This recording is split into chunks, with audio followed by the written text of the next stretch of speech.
Omar, my Hello. man.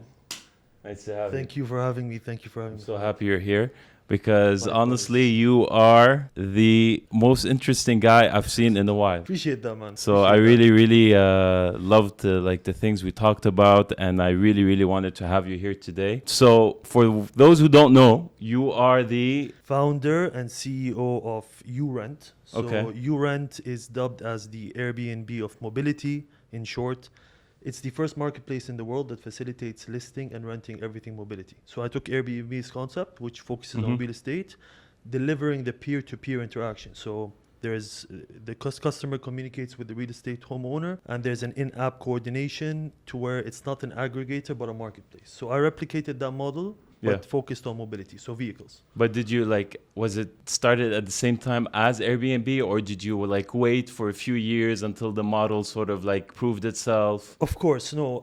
I built my model just me being a software engineer, and obviously, I didn't know that. yeah, I'm a software engineer. You're a software engineer? Yes. Oh, okay. So that's a new So I'm thing. an industrial engineer that focused on software because there's three streams in industrial engineering. Yeah. One of them is software engineering. Okay. And I focused on front and UI UX. So I'm a Okay. wireframe prototyping. I design everything in terms of the app and the Yeah. website's layout, interface, user experience. Yeah. And then we take that, we go back to the full stack developers, Yeah. and they start hard coding it into a And platform. So where did you do your major? So I studied at the University of Toronto. Oh, okay. U of T. Yes, UFT, St. Oh, George nice. campus. A Yeah. class of? 2017. Oh, nice. All right. But 2017 is when I finished my master's, so 2016 undergrad. Then at UFT, if you stick, if you go into masters right away after graduating, Mhm. you do 1 year. And Okay. if you leave and come back, you do 2 years. So I just carried on. My friend actually came up to me and told me, "Yo, I just enrolled into an entrepreneurship and leadership master's course."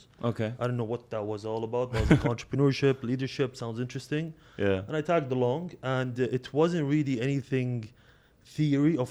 It Yeah. was mostly where I put my practice. So But you had like no idea that like you're gonna like maybe start something or maybe do something. You just went into the major just like that. yes, I went to the look. I've always wanted to have my own business, start my own Right. business. But obviously, you would know, coming from a Middle Eastern family, we all are programmed to Doctor, start. lawyer, Exactly. or engineer, or you're a disgrace to the family. Exactly.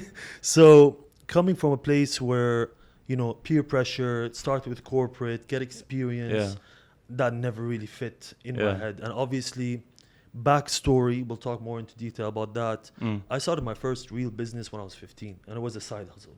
Oh And wow. I was buying and selling auto spare parts. And while I was at school, Okay. I made a significant amount of money in 2 years. By the time I graduated from 10th grade up until 12th grade, That's a dangerous thing. yeah, I mean, At a young age, to have that kind the of most money, dangerous thing. But especially at that age. thankfully, I have no brothers, but I had a father who was Okay. my best friend and mentor. So Yeah.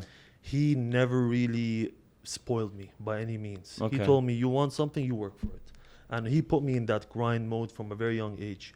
So I was always on the hunt on how I can become self-sufficient and independent, Yeah. regardless of the fact that everything I needed was offered. Like best He- schools, best of everything. You know what I mean? Yeah. So education at a younger age, man, I wasn't doing well. Let's just put it this way. I was barely passing. Were you like failing classes? Almost. Yeah, I was failing half my classes and passing half my classes. I'd pass overall, and that would get me to the second year. So, and I But had I'm surprised your mom wasn't like giving you a hard time. oh, they were giving Okay. me a hard time, but Because your dad might let it go a little bit. it was but, the like, opposite actually. So Really? yeah, it was the opposite. My mom was the softer, more lenient one. Yeah. And my father was, because obviously, my father, I understand now why he did what he did in terms of being strict with education, with Yeah. getting good grades. He wanted me to be the best that I can be, and he wanted me to be everything he couldn't be. So that's what That's I realized. nice. Yeah, That's that's what I really nice. realized down the road. So you feel like he lived his life through you, kind of on what he missed out. Everything he missed out on, every negative experience he encountered, Yeah. he wanted me to encounter the opposite. That's And amazing. He started by investing in me at such a young age. Yes, I mean, I was a troublemaker. I got suspended many times.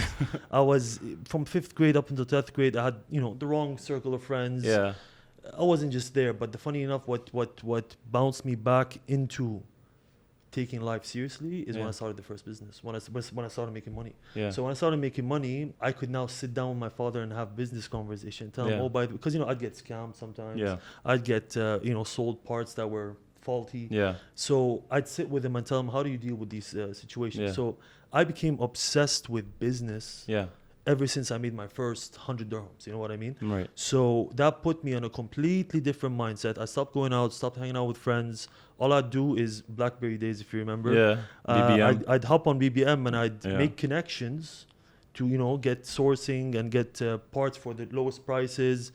And I do it while I was in school. But like, I'm actually curious. It's such a big market for it. Why didn't you do that with your app? Like, why didn't you introduce that since you've done that at such a young age? Why wasn't that like part of a vertical of your business? I'll tell you why, because it all roots back from my obsession for cars. So I grew Okay. up being obsessed with Okay. cars. So Okay. I knew so much about cars to where anything you said or anything related to cars Right. was of interest to me. So that's where it rooted from. Okay. But it was a practice, needless to say. And 11th grade, 12th grade, I started getting good grades. Nice. Started taking life seriously. I graduated. Started with turning your honors. life around.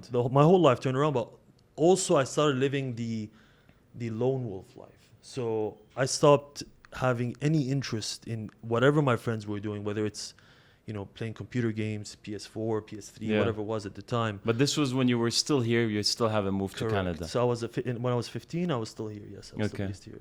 Yeah. So So, and I'm actually curious because you mentioned your dad a lot, and Yes. it seems like he had a very positive influence, and I'm very course. happy that you have such a good role model in your life. But what was his background? Like, what did he do? Like, what? So my father comes from a much bigger family. So Okay. you're talking about around 12 siblings. In Oh, total. wow. Yeah. So A football team. basically, yeah, and it's a family-oriented business, Yeah. and he had majority were brothers, males. Yeah. So he came from a very business-oriented background ever since he was a kid as well. Nice. And basically, he's a he graduated computer science degree. Mm-hmm. So after he completed his undergrad, he then moved to Dubai in the early 80s Mm-hmm. just to explore and see what's Moved going from on. From Jordan. from So Jordan. Yeah. Okay. Jordan's where my family is still based there. Mm. So he moved and started exploring, and then obviously fast forward to the 90s, he was hired by First International Computers, which Okay. today, if you look at the bigger picture, they are Huawei today. Like Right. Huawei is one of the companies under their portfolio. Nice. He worked with them for 20 years. He was CEO of the company. Did So very now well I for see where you himself. get it from. Yes, and my dad, Yeah.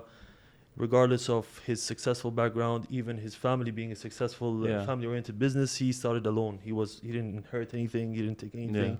He started. His own The journey, apple yeah. doesn't fall far from the tree. Lone Very wolf true. gives raises another lone Very wolf. true, very true. So yeah, like I said, my relationship with my father transitioned from father-son to really just friends, really Yeah. best friends.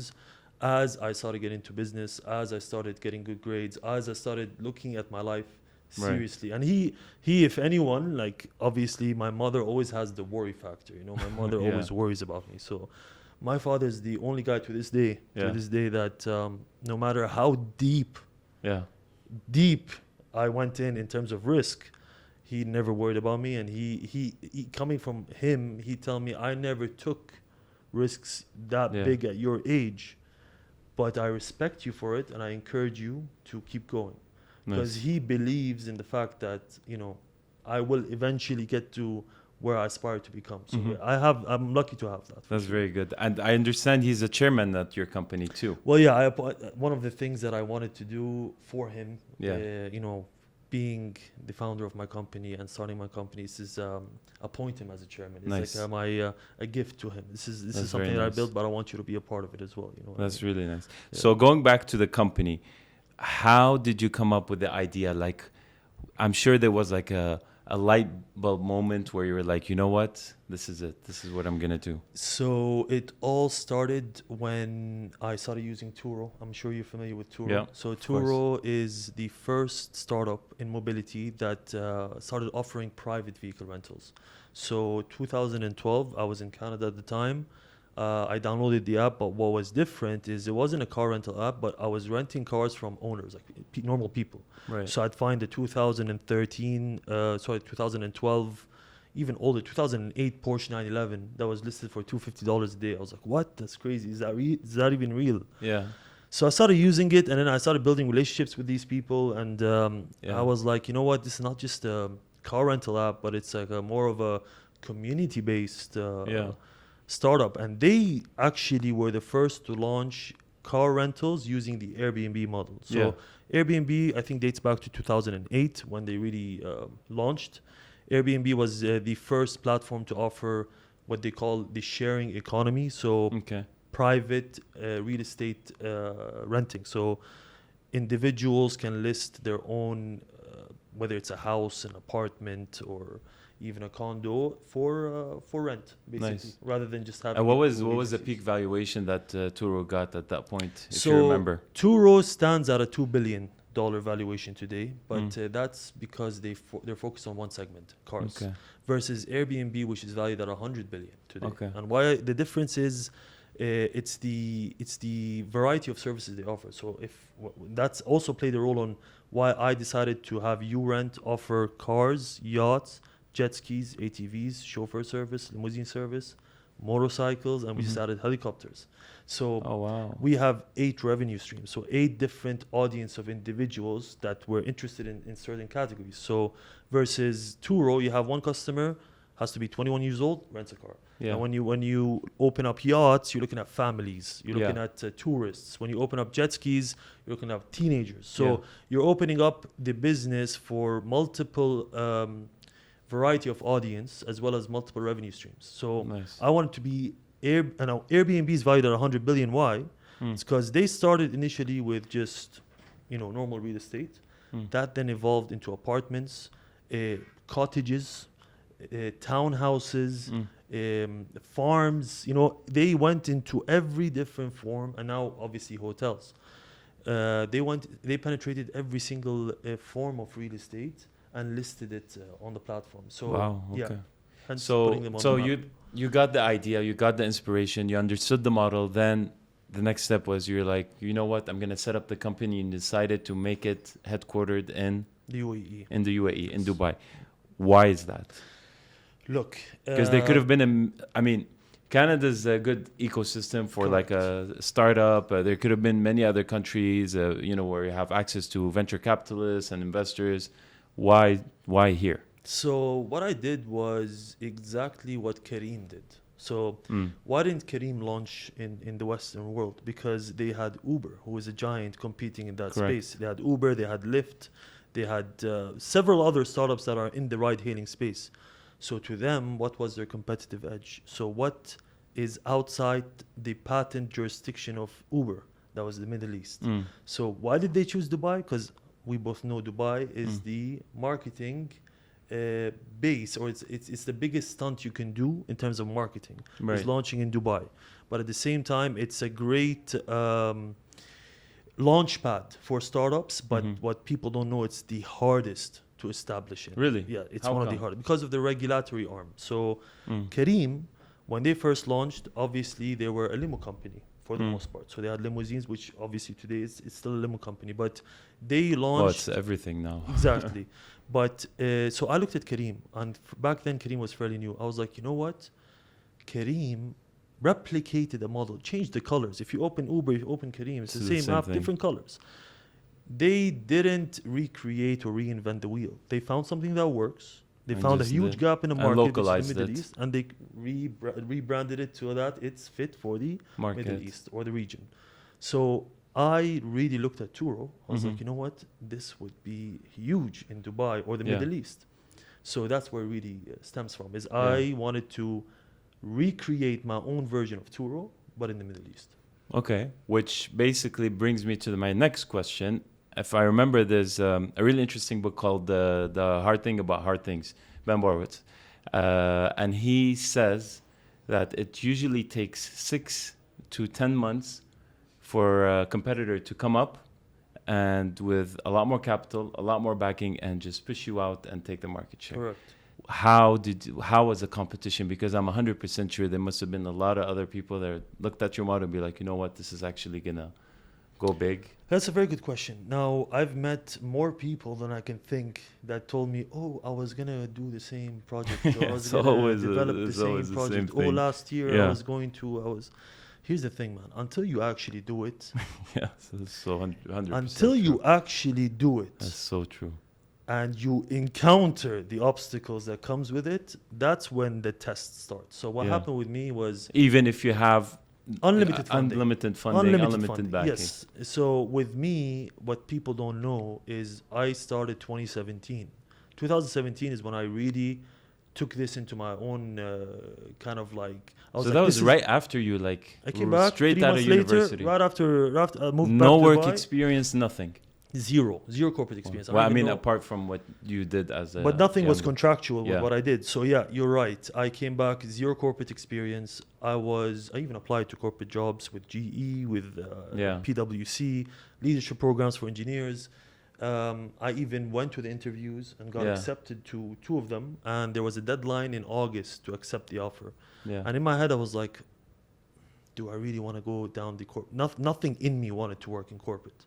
So I was like, you know what? I have a good amount of money saved up from what I've managed to earn. in Oh, the so past you 7 didn't years. actually spend it all. That's Yes, really good. I had around, you could say 700,000. Oh, by wow. the time I moved back. Wow, Yeah, that's- and that's I crazy. I saved it. So came back and I was like, you know what? I'm gonna use what I have to get to where All I can in. be. All in. all Literally in. every single dirham. Wait till I get to the fun part.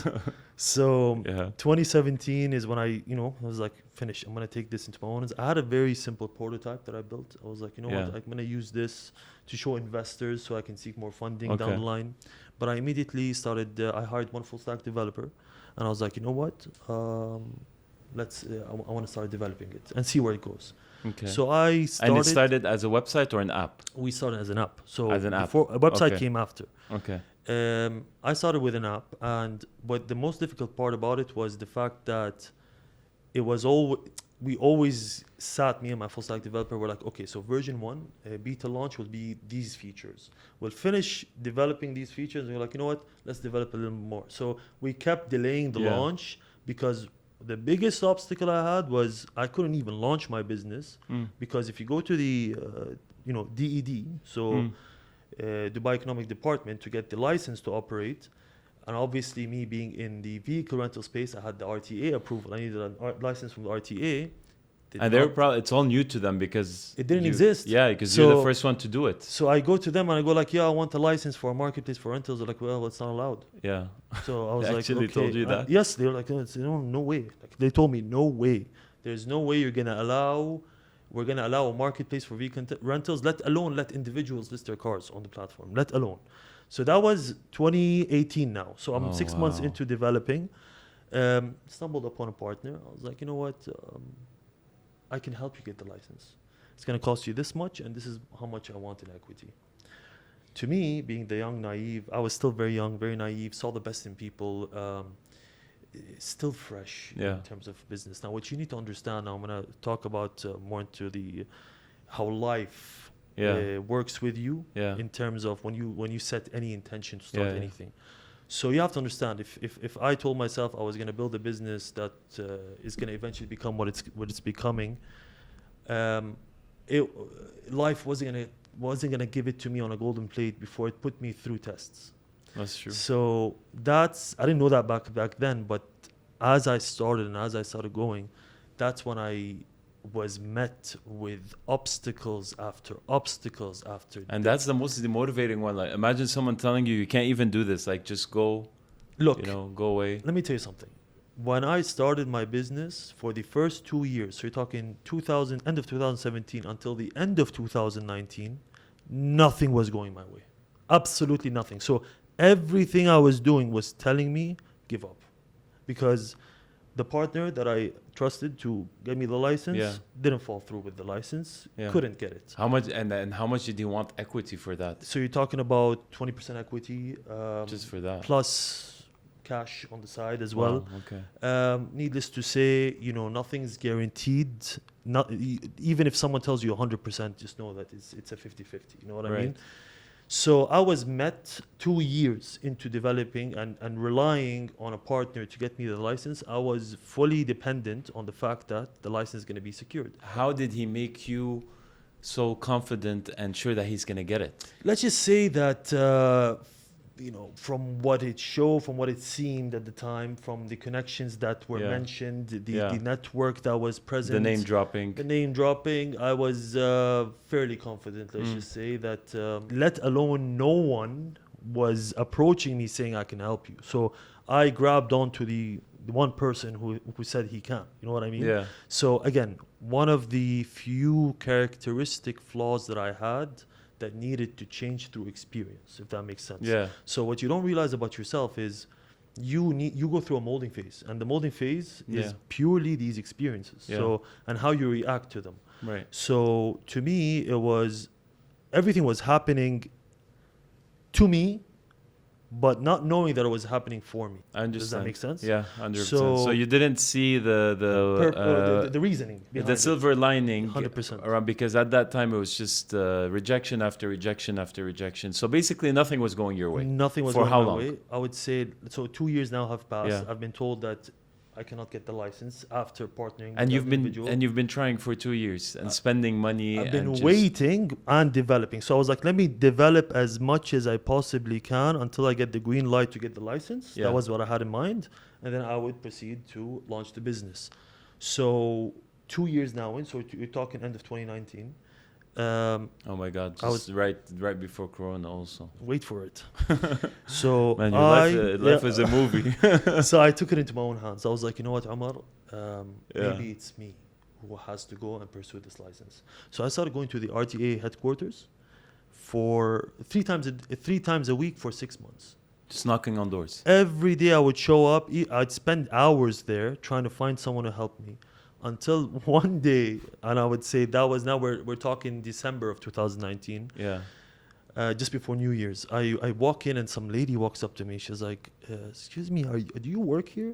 I was So like, she thought I was like, she thought you're an RTA employee. I was like, no. She's like, I see I you might here as every well. day. I might Are as you well." an intern? Or what are you doing here? And I was like, please, can I have a minute of your time? And I'll never forget her. God bless her soul.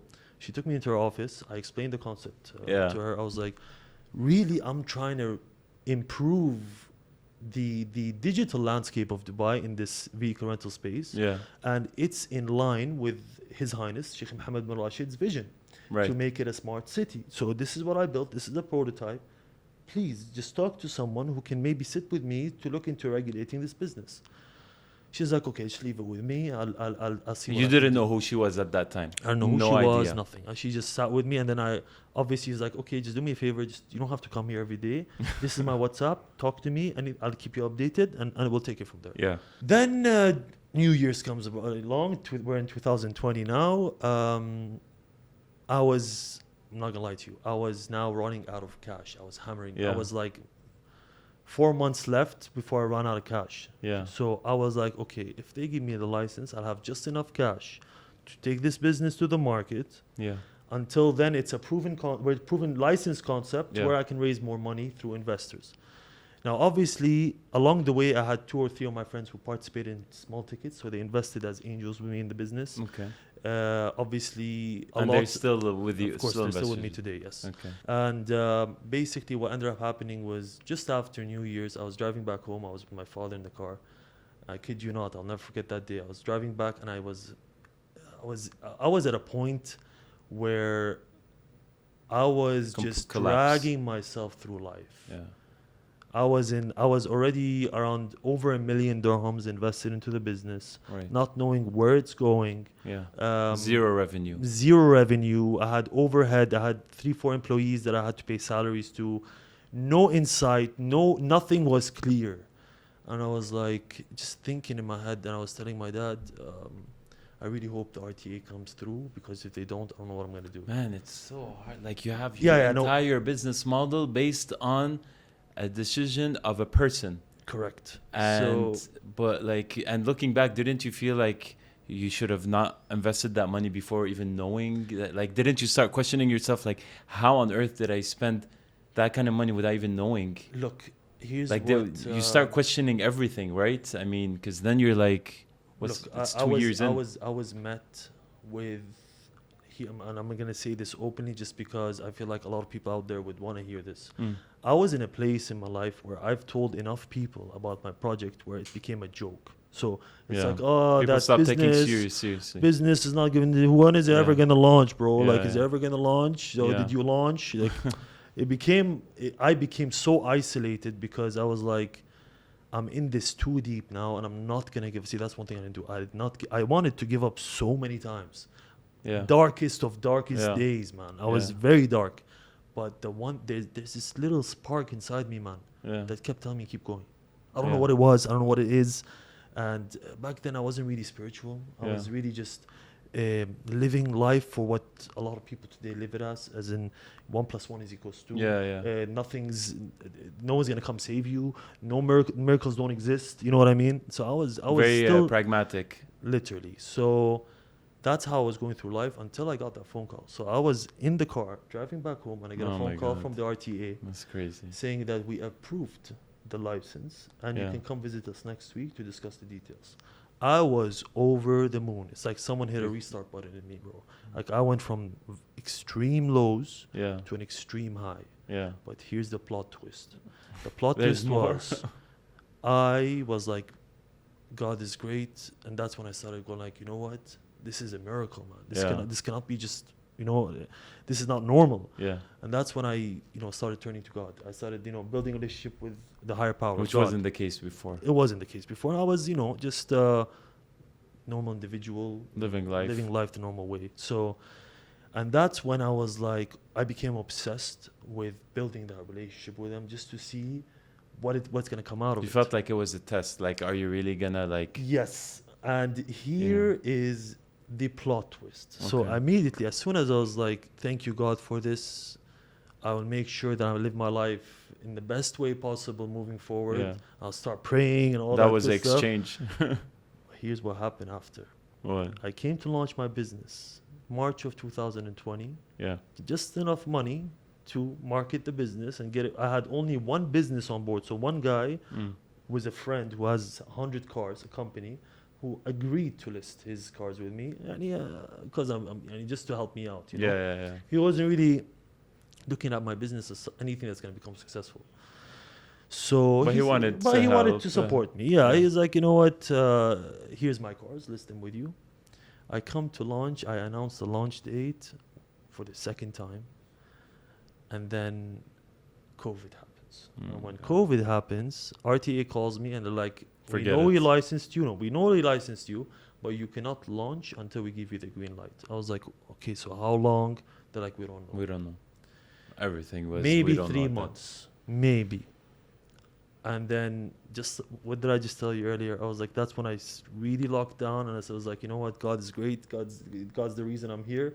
This was yet another test that Yeah. he threw my way. So, and again, for the normal person, that's the biggest discouragement Mm. to enter the disbelief. Yeah. It's like, why is this happening? The victim mindset. Yeah. Why does this happen to me? I have such shitty luck. Maybe this is the devil's work. You know what I mean? That's where you understand that if you're gonna position yourself to where you're actually going after your purpose, out of love, you're gonna be tested. Yeah. So that you're prepared to become. But it's the so person. hard to understand that when you're like in the moment, because you feel Impossible. I mean, It's impossible to understand. that's the thing. Like, how did you even bring yourself? And plus, like, it's at a younger age. Like maybe if this would have happened to you at an older age, you probably would have had more wisdom, more experience to deal with it. But like, something was. I don't know. What was it? Was there with someone? Was there? I'll tell you what it was.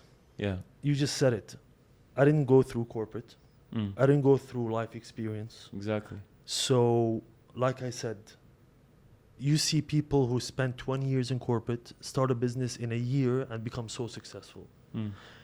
A lot of people go like, well, he got lucky. No, you don't know what he's done in these 20 years to reach to where he was rewarded. Everyone works and on his own time. What happened with me, and what I can tell you for sure, what happened with me Yeah. is I was being prepared.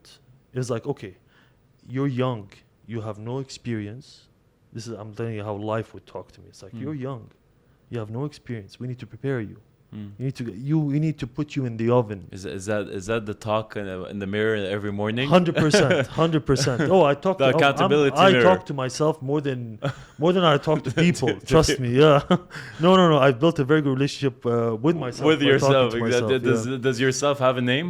Not yet. Not yet. Okay. But for the most part, I started figuring out what was happening to me. Yeah. So it's like, okay, so everything that's happening to me, it's like 10 or 15 years of experience being really put in 3. So it's like, instead of going through that 15 years, It all boiled down to that 3 one years. period. Brutal 3 years that got me up to pace to where I had the same experience as people in 15 years in corporate. You know what I mean? So as COVID happened, and that was another my second test. It's like, okay, something good happened, but then immediately something bad happened.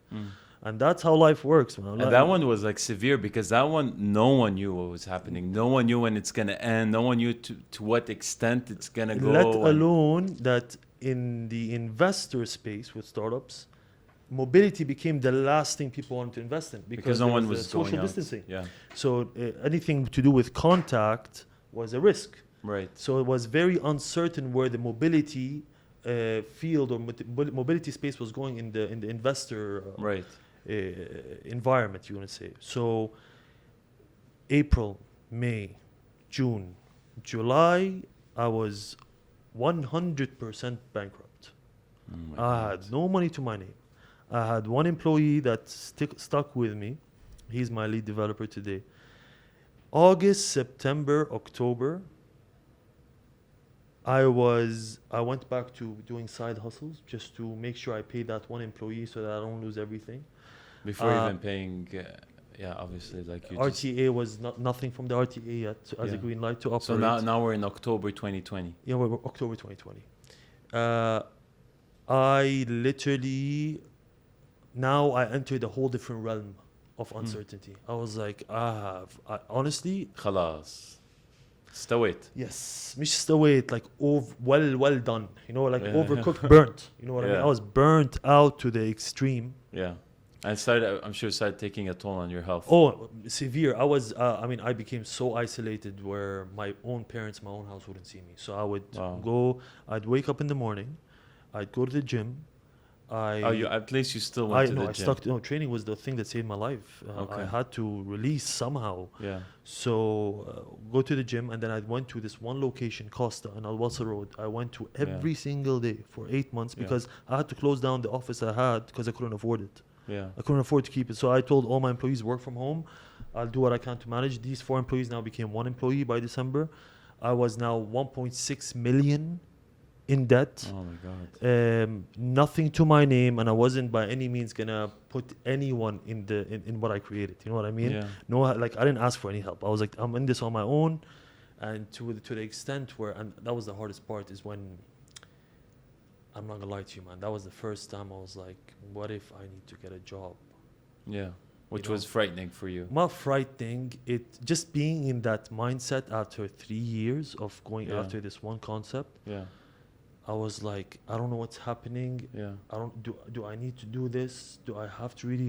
Maybe I should really get it. I started losing. Maybe it's time to faith in yeah, myself, man. take it as a sign. But what didn't stop was I continuously prayed. In these 8 months, I had no one but God. Like honestly, he was the only thing I had. Man. Yeah. Honestly, only thing that wouldn't talk back to me, but I could keep talking to. You know what I mean? Yeah. Because even my parents at this point were, my father just let me do what I do. He didn't want to be the person that influenced me in any way. Just watching from just far. watching and making sure that, I didn't lose my sanity. Yeah. My mother on the other side was now telling me, I hate seeing you like this. Yeah. Maybe get a job. Yeah. And obviously that was, to me, I get it was out of love, because she wanted me to get out of that misery. But to me, it was like, man, like I'm really alone. No one understands what I'm going through. And just each day as it passes by. My own friends who invested in my company came up to me and told me, Omar, enough. We've seen you struggle a lot. Even if we lose the money that we invested with you, it's okay. Don't worry about it, bro. Yeah. I took that as the biggest insult. Well, because I was like, y'all think I'm concerned about the money you guys invested. this is something, this is my dream. Mm. This is something that I want to give life to. This is, Mm. I have to see it through. So no matter what, even if I ended up in jail, I was going to go and pursue that till the end. Yeah. And I was in that 8-month period, every single day I'd spend on LinkedIn trying to pitch my idea to investors. Each one, same response. I spoke to maybe 300 investors. All of them, yeah, maybe we'll see next year. Yeah, not a good idea, not a good concept. No one Yeah. was buying the idea. Nothing. And at that time, it was just the period was It's just so a bad time for everyone. It was just a bad time for everyone. So what happened? What happened? Now we're in October, November. Now we're in January of 2021. Oh, wow. Okay, so A I wake whole up. year. I wake up one morning. RTA calls me.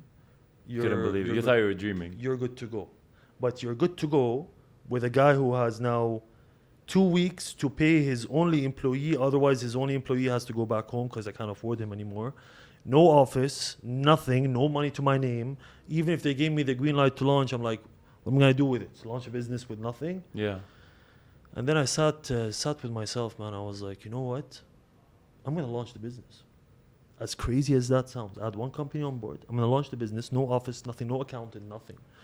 At that time, I had Greg. Greg, he's my CFO today. He invested in my company. He's one of the people I told you invested in my company. He now holds the CFO role and handles everything corporate. So everything I don't know, he handles. Nice. Paperwork, labor contracts, shareholder agreements, company setup, you name Yeah. it. Finance, accounting. So I had him, luckily. Mm. And he's still with me today, obviously. But he was also one of the guys that stuck behind me. Like he was like, "You're gonna keep going. Like you're gonna keep going. You can't give up on yourself." That's great. So You're the average of the 5 people you Yeah. hang out with the most. exactly. So now we're talking January. I woke up one day, as crazy as that sounds. I called my developer. I was like, "I know this is crazy. Launch the business on App Store and Google Play." He was like, "Are you sure?" I was like, "Just do it. I'm done waiting. I'm done delaying. Do Yeah. it." And this is where I'm going to highlight one point. But what here. about like the fleet? You were just expecting people to just start posting their I car. expected my fleet. I just had one company with 80 cars, 70, 80 Okay. cars on board. Oh, okay. So he's still stuck And around. yes, yeah, he still stuck around. And Yeah. he even forgot he gave me his cars at this point. So I was banking on my friends and family to support me, book a car or something on the Yeah. app, So I launched the business, and here's the thing that I want to highlight here. Sometimes nothing happens, no changes happen in your life until you take a leap. You take action that that you tipping don't want to point. take. Yeah. But once you take it, you see every door open in front of you. And that was one of the things that I did, and I was extremely scared to do. I was like, what if I throw all this in the garbage? It's not the right time. So I did it when it was absolutely the wrong to the general person. It was the worst idea to do. I did it. Launched the business. 3 days later, I'm driving back home from a friend's house. And then we get a notification that some girl booked a Mini Cooper on the app. Okay. So that was your first That car. was the first So Mini booking, Cooper and it was should a be Mini like Cooper. Mini Cooper S convertible. I'll never forget it. Okay. And we got the notification, and I was driving. I kid you not, brother. I got an anxiety attack so bad where I started shaking. I couldn't drive. I pulled up to the side because I just wanted to make sure that the customer got the car and that she actually used my platform. Yeah. But I don't know how to explain it. It was such a surreal feeling that I had where it was like, is this really happening? Yeah. And while I was sitting there for 2 hours on the But road, like this happened, no marketing, nothing. Zero Marketing. zero. I don't even know who that girl was, honestly. You should get an award. You should have tried to find out. You should- 100%. No, but really, like how did she even come to know about like? Honestly, that's what I'm trying to tell you, man. And this is where it started. I got a booking and then another booking and another booking. So we Yeah. had 7 bookings that week. Within a And week? Within a week, we had No 7 marketing? bookings. Zero marketing. Wow. 7 bookings. And we generated around 11,000 dirhams the first week, bro. Not bad. That was I mean, revenue. not bad for someone that's been waiting. Yeah, that for was 3 revenue. years. That was revenue. So profits, you're talking about 15%. So I kept like Yeah. 1,500 dirhams. And I used it to pay my phone bill, funny enough. So yeah, looking back at it, yeah, it was bad, man. So It's unbelievable. yeah, so I was there, and then I get a call Yeah. on the 8th day. So now we're a week into launching. 8th day, I Yeah. got a call from a friend. He's like, "Oh, brother, are you still raising money?" And I was like, "Oh my God, here we go again." I was so sick of talking to investors Yeah, yeah. and being told no. And I was like, "Yeah, man, sure. Who do you have?" He's like, "Yeah, I Yeah. know someone who just moved to Dubai, actively investing in the space. Maybe you should sit down with him. So I go and I sit down with him. He's from a Russian background, so oil and gas is his background. He retired. Yeah. He was 48 at the time, and he was actively investing in startups. Yeah. So he was looking. So at you could maybe consider that one as like the first, let's say, round. The first, really solid round. seed yeah, round, like outside friends correct, and family. Correct. That was the first round. Yeah. I went into that meeting. It was at the Hilton JBR, to be specific. I went Yeah. in with Greg, and we didn't know what to expect, so we were going in. I sat there, very sophisticated man, that investor, and he had zero face expression. So I was pitching Poker face. I was pitching the idea to him, not knowing if he was bored, not knowing if he had enough of what I was Knowing saying. if he was listening. I don't know if he was listening or if I was wasting his time. Yeah. So, anyways, 2 hours passed, and then he was like, I really like the business idea, Yeah. but if I invest, I wouldn't invest because of your business, I'd invest because of you. He's like, Wow. the amount of passion that you projected, and he's a very spiritual person too. So Yeah. he's like, it's crazy how you start attracting. Yeah. Oh, yeah. Law know of what I mean? attraction, Yeah. man, for sure. So he was like, I see the spirit that's talking, and I can tell how much you've gone through to get to where you're at. Ah, so you told And him the literally passion. I told him everything. everything, yeah. And Just the passion open that you book. have. Give me 3 days. He's like, give me 3 days. Let me study it with my financial manager. Yeah. Yeah, the finance manager, and I'll get back to you. So I obviously left that meeting. I looked at Greg. I was like, he's probably never gonna call us back. Like, Yeah. I think that's He's just gonna oh, ghost yeah. me. Anyways, bro, I'll see you later. Take care. Bye. The next day, he's like, are you available for a call? My finance manager has a few questions. So I was like, yeah, sure. She was based in Italy. So we had a conference call. She had all the right questions to ask. We answered all the questions. And then that was that. And at that time, you had no valuation done? We were Or maybe doing a like- pre-money valuation. We did a Okay. pre based completely on projections. Yeah. And based on what I built and what I had. Yeah. Most startups And, eventually. and how, like, what was the figure at that time? You're looking at around $5 million. That's what we were raising at that valuation. Based on the projections that based you on had. purely projections and the RTA license. So because we had Okay. the RTA license, And you were the which- first. and only Yeah. to this day to have Yeah. that license. But sorry to interrupt, but like, did word get around that you got your license, and then Yes, of course. Yeah. and so people now, I'm sure other companies, other people started like, obviously because I was in the market now. Yeah. I was in. People can download the app and people Yeah. can use it. So people were well aware of the fact that I was licensed. yeah, and competitors too, obviously. Of course. But again, fast forward. Let's just go back to the investor talk. Yeah, So to the I time. was still non like I was like a week old. You know what I mean? So I was still. It's like, oh really? Oh cool. He just launched. We'll see how long he lasts. Like Yeah. skeptical about my company and my Yeah, business. yeah. So long story short, third day comes about. He gives me a call. He's like, oh, I just sent you an email with an offer. Oh wow. I was like, okay. Initially, I asked. My ask was $500,000. Okay. Okay. So $500,000 in exchange for equity at 5 million valuation. Mm-hmm. He sends me an email, and within that email structure, it's $1 million, not half. He gave you double. So he offered me double, but the catch here was Yeah, I'm sure there was a catch. 25% equity of my company, which is at It's the too much. time not just too much. To me, it was like I've worked way too hard To give up 25%. to give up all that. It was like one of those, I wouldn't feel good doing it. Yeah, because if you're gonna raise funds later on, you're just gonna be diluted out of the company. But here's the thing, the thing is, I had investors with me. Now I was met with phase 2. Yeah. Is now my investors were like, bro, take it, bro. It's better than nothing. You can get. I was like, guys, this is my role to play. Please, no one interfere. I know what I'm doing. Getting a lot of Neither you pre-pressure. nor you have gone through what I've gone through. Exactly. If it wasn't for me and waking up every day and eating Yeah. crap to get to where I'm at, Yeah. and We have wouldn't all be this, you wouldn't be here. Your money would have been long gone. here. Yeah. So trust me on this. I'm gonna take this forward. So he asked for 25%. I obviously told him, can I please jump on a call? I want to counter your offer.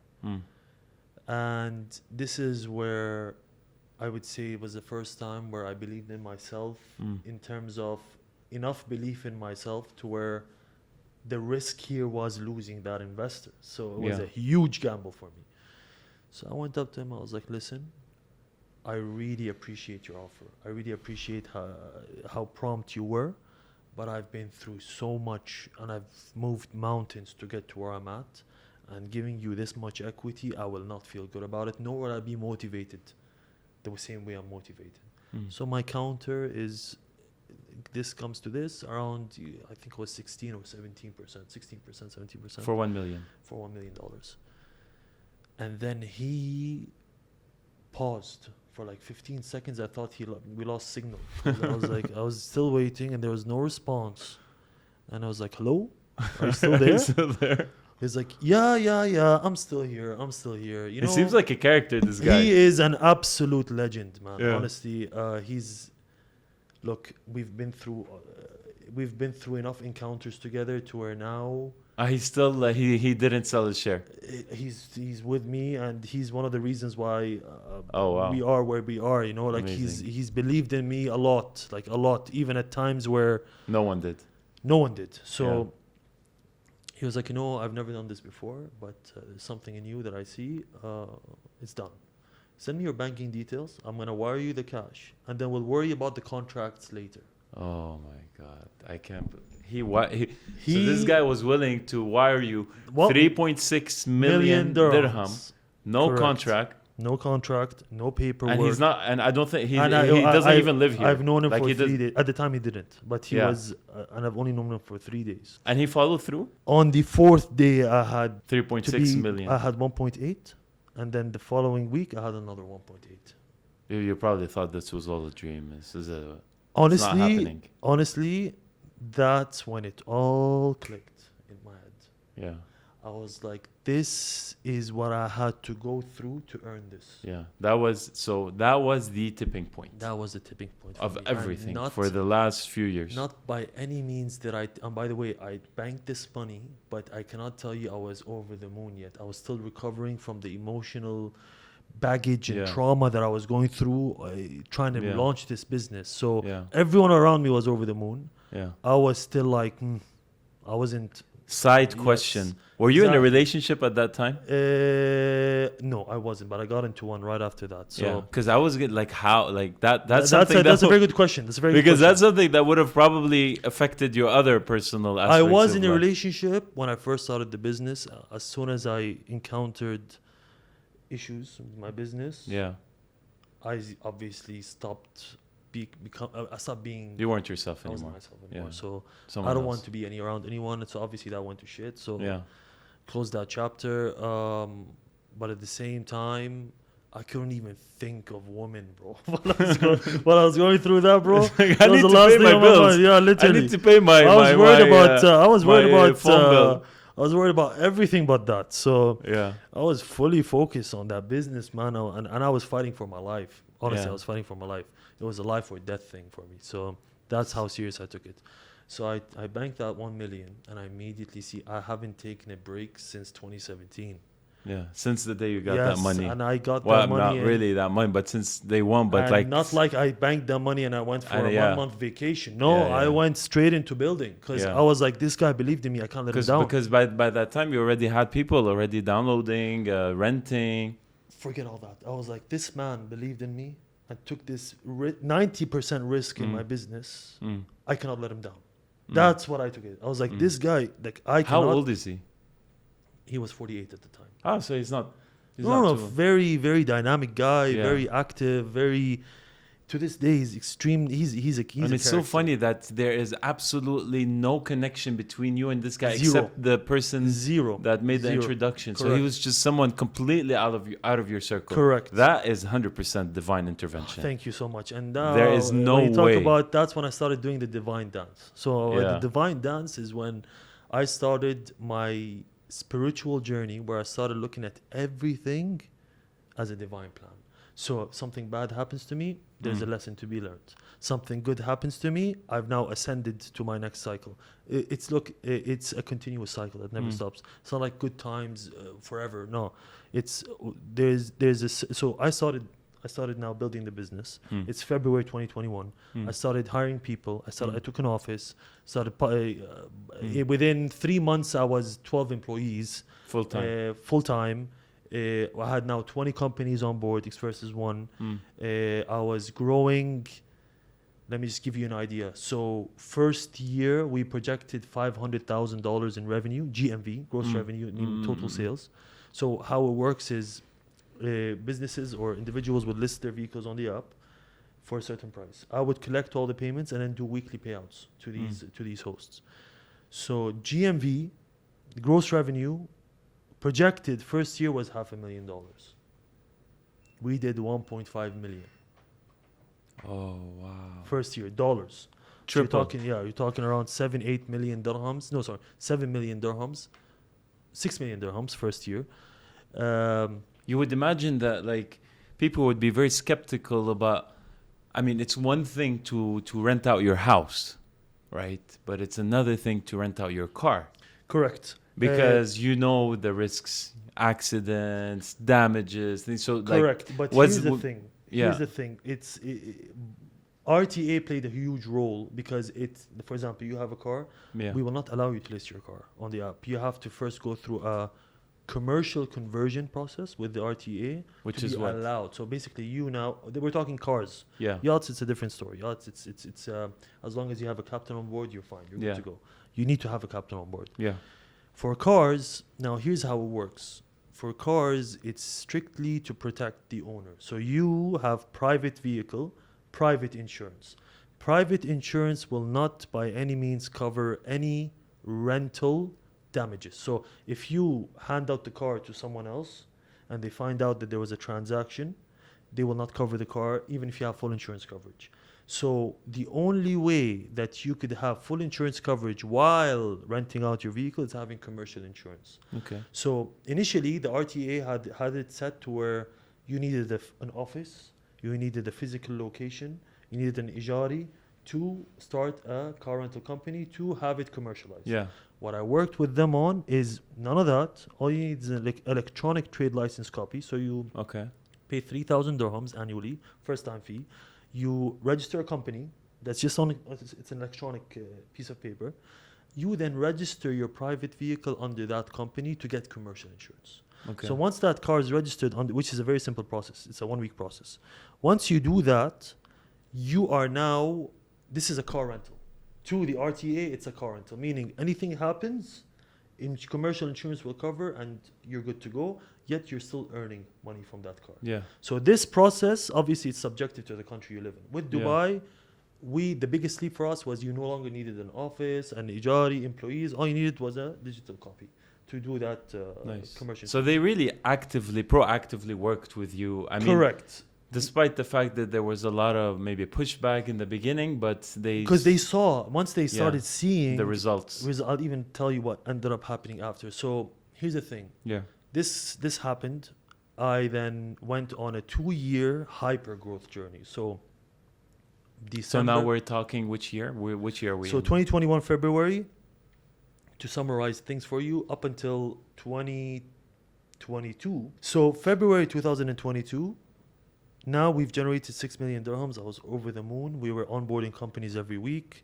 We were developing new categories. My team was growing. Now I'm 15 employees, 16 employees. We were growing at a pace where we had $1 million. And with our projections, this was supposed to make us last around 3 years. But at which point did you guys start breaking even? Like, were you just burning through? Like, did you have a high burn rate in the beginning? I'm sure you did, obviously. Let me tell you exactly. And here's what I'm trying to tell you about entrepreneurship. So I went through hypergrowth. So once I started achieving hypergrowth, I was very close to break even now. The most I've generated in 1 month. Yeah, because you're just burning through the cash. Correct. Just growing the company. And I was banking on now I can easily secure investment because I'm a business on the ground. Yeah, and you've got numbers to Correct. back it up. And obviously my investor, the same investor, Yeah. he was backing me even. He was like, even if we go beyond the million, I can still finance until we secure a good investor on board. So obviously, what ended up happening was I was growing way too fast to the point where end of second year, so you're talking now end of 2022, I get a call from VW Group. So VW Group acquired Europcar. Europcar is the big, traditional car rental company. It's almost 80 years old. So they just acquired it to digitalize the business. They're like, yeah, we just stumbled upon your app. We'd like to meet with you to discuss potential API integration. I was like, okay, cool. They flew in from France. So they'll take their fleet from their app and sort of... So they weren't happy with the website that they had. Right. They weren't happy with the digitalization. It wasn't even of an the app at company. that time. It was just a website, yeah. Right. So what they wanted me to do is connect my APIs to the backend, which is honestly to get a company the size of Europcar, 80-year-old company that's worth 3.8 billion to trust you with their backend. That's a huge, huge leap. But you must it seems like you have a really solid technical team. 100%. Because I mean, what you're doing is because with that kind of demand, honestly, like it's crazy. Like it's just, I feel like what really gave you the push was the fact that you had a really good technical team. And correct me if I'm wrong. No, you're right. And the fact that I never stopped learning. So you were changing your with coding. How it works is there's a tech stack. So there's different languages. There's Node.js, React.js, React Native, HTML, PHP, JavaScript, Java. So there's so many different languages to code. Each language has a perk and has pros and cons. So to us, we were just researching, okay, now Flutter just came out. It's a brand new technology. We cannot implement it now. Let's start doing R&D. So this is what happens with tech. It's a non-stop, 24 hours, 7 days a week job. Yeah. And the best part about it, I think, is that I created a startup culture with my team to where they loved coming to work. So I never set working hours. I was like, you guys show up when you want to and leave when you want to, as long as you get job done. They would show up sometimes in pajamas and slippers. Like, I didn't care. You know what I mean? I made it such a safe environment for them to where no one, like, I would leave the office at 6 and then I'd find out that some of my developers stayed till 11 and midnight working. Nice. By choice, not by force. And did some of them feel like they want to also like be partners in the company? And that's by default. So I have employee stocks and grants that I opened. So amazing. Developers for the most part, because everyone else keeps leaving and coming. Yeah, there's a high turnover. High turnover, especially when people are offered higher salaries, they immediately leave. Obviously, with my developers, I cannot risk having them leave because it's very hard. Because they're the heart of the. And it's very hard to get a developer back up to pace to what you've built and your backend and your source code. So I'd offer them. So after 1 year of completion, you get employee stocks. So you start getting shares in the company. So obviously, I've even had developers leave for double salary, telling you double the salary they were offered. Come back 2 months later and say we don't want. They were robots there. Yeah. They were treated like crap. Not crap, but robots. Like they would work 14 hours a day. The payroll is late, so on and so forth. So with me, it's the peace of mind I gave them. They just loved how I built a relationship with them. I made sure I was a safe place for them. Now, obviously, I went through my encounters of having the wrong employees. And you're more or less, a lot of them were within the same age range, so you sort of relate. And here's the thing, man. I love investing in people. Right. And basically, I built leaders. So, like in Jimmy, who is my lead developer, when I first met him, he was an extremely shy person. Like, low tone, like very respectful. Today, man, he's an animal. He leads, fires, hires, and I built that, invested that in him. That's great. You know what I mean? And in terms of really pushing people out of their zones or comfort zones and making them break personal boundaries. So I invested a lot in that, and obviously I invested a lot in the wrong employees who ended up being complete flops. But again, lessons that I have but learned. that's just the nature of the business, especially in tech startup. Correct. So to summarize, we ended up integrating with Europcar. Yeah. They told us that we've attempted with 2 other startups. But they were not successful. And the two other startups were from Dubai too, or? The 2 other startups were outside Dubai. Yeah. They're like, you're the last attempt we try, and if it doesn't work out, we're going to develop our own. Yeah. What 3 months, what we projected would take, ended up taking 8 months because their backend is so outdated. So it's like I'm telling you, Microsoft XP. Because they're also running on the very old business model, right? Like they. Correct. There's no. So Yeah, like you have to be Europe like car is incredibly traditional. talented and up to date to sort of have an app that evolves with the time and also like is let's say adjusted to the size of the organization. We're basically scalable. That's what I'm trying to say. Another thing is the youngest individual I've met from the board of VW Group who now own Europe Car was in their late 50s. So yeah, it's what they very saw in me was like, this is a young guy. He knows what he's talking about. He knows tech. We need him. yeah So they needed someone like me. You know what I mean? yeah. I ended up, we never gave up. 3 months is what it took to finish our end. We remapped and redeveloped their back end for free. Wow. For free. For free. Wow. And that was my investment into the partnership. Nice. But today we are available in 117 countries. Amazing. They gave us 150,000 cars in 117 countries. Wow. So now you can rent anywhere globally I'm actually surprised they didn't offer to buy you out soon. soon. We'll get to that. We'll get to that. We'll get to that. So that was one of the biggest milestones that I've achieved. And Yeah. at that point, we were 2 years in. We've generated around 10 million dirhams in GMV. So obviously... So that was another tipping point, basically. Another tipping point. Now I'm going into 2023. 2023, my friend, was the hardest year of my life. Here's where I'm trying to tell you, entrepreneurship is an unpredictable game, my friend. You have to be ready for everything to go But to I shit. thought now everything is okay. There you go. I also thought that too. So now we were expected to close investment March of 2023. Cool. March 2023 was the worst politically, the worst year, including the sanctions with Russia, the political issues that you've seen around. VCs pulled back 60% of their investments. So now I had a much, and the investors that were trying to invest with me were trying to take advantage of Obviously, the fact because that I needed cash. they know that everyone is pulling out. Obviously, my main investor, who's the Russian dude, he's been my backbone. And then here's the thing, I'm not gonna lie, there was some form of dependence on him, and that's where I'm trying to tell you, as an entrepreneur, life throws at you what it thinks will fix what's wrong. So if I was dependent, they're gonna do something to where I stop becoming dependent. Yeah, that's So- a very interesting way of Yeah. looking at it. But you have to like, but did you realize that at that time?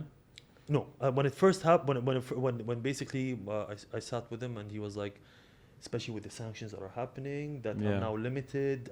I just bought a house. You know, there's a lot of. He's like, I'm not gonna be able to support as much as I could support. So I was like, shit. What am I gonna do? Now I'm like, I need to raise money. And every investor I was talking to was like, yeah, sure, okay, yeah, we'll see, yeah. And the worst part is March of 2023. So you know how RTA partnered with Kareem, right? Yeah. So RTA partnered with Kareem. That's when Kareem blew up because they added RTA taxi, and then now Kareem was on all the RTA taxis. Yeah. That was so Kareem in its journey raised 800 million in 6 years. Yeah. And they sold for 3.1 billion. So they sold for 3x of what they actually raised. Yeah. That's a success story. Yeah. It was the first unicorn. First unicorn and first RTA startup success story. So March 2023, I was invited to a startup challenge by the RTA. I was hand selected from 50 applicants. We were 15 of us. We competed. I landed as top 7, and these top 7 were then eligible to enroll into a tender that the RTA opened, because they wanted to build a marketplace for vehicle rentals. Oh my God. It's like, this is unbelievable. You know what it's I'm like trying to tell literally you? someone is just like Divine playing, plan. It's a Yeah, game. it's- It's like yeah. someone is literally.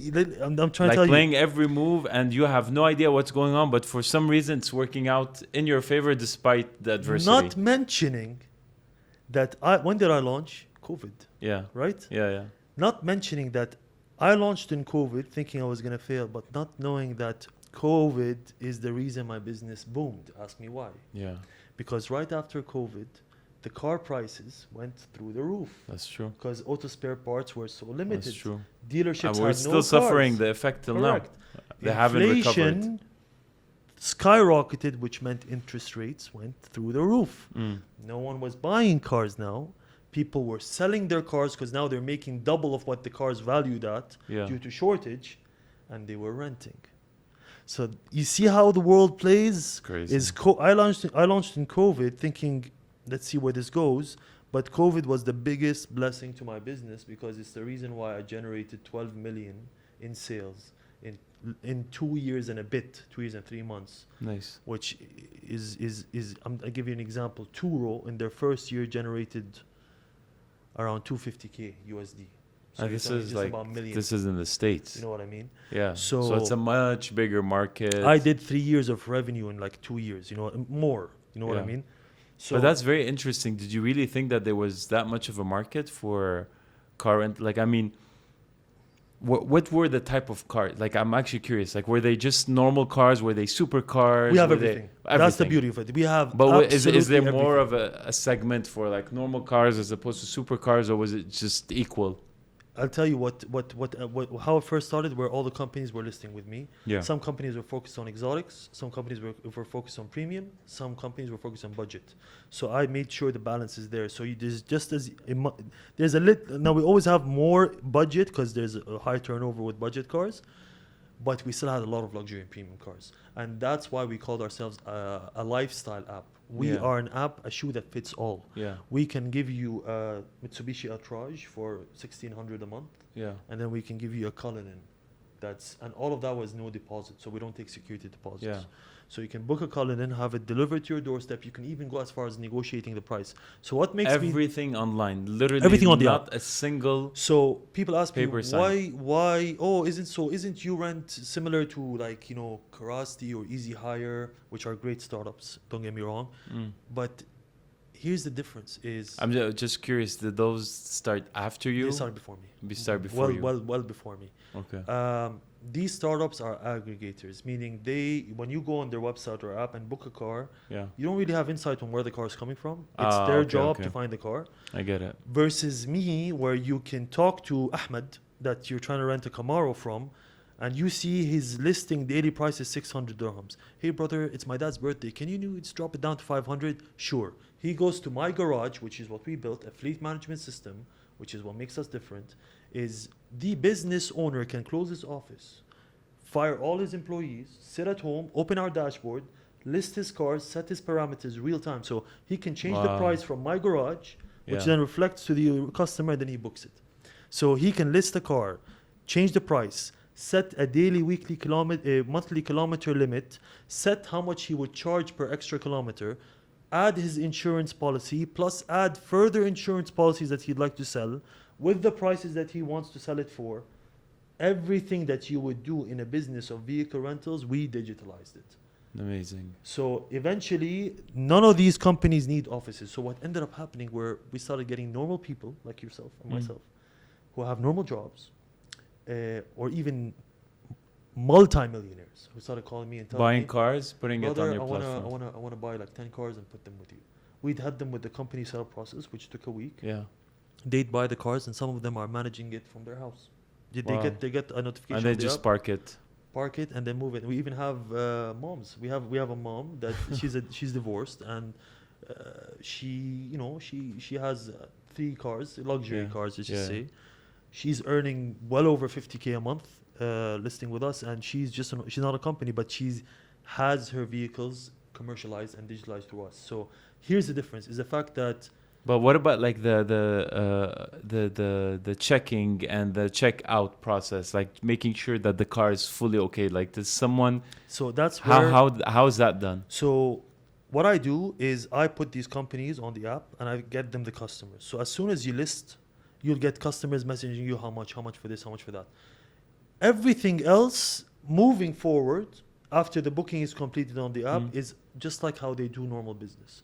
So the individual will meet the owner or the business, the guy Right. who's delivering the car. He will make you sign on a yellow piece of paper. Oh, so you guys, We're out of the picture. you're at out of this the point. picture at this point. Correct. Okay. But at the same time, the customers leave reviews on and put ratings. So there's a Right. rating system and 5 stars, which 4 stars. obviously affects the So that these owners are now giving the best service so that they can get the highest rating on the app so that they can be on the homepage. So that's how it works with me. right. Is you would show Which is on the case app. in any place that offers Marketplace, correct. marketplace. Yeah. So that's where it became fun for them because man, I had companies generating well over 400,000 dirhams a month on my app alone. Wow. And then I had businesses who pushed all their existing clientele to the app. They're like, go book on YouRent. My account is on yours. You know what I mean? Yeah. So we became that.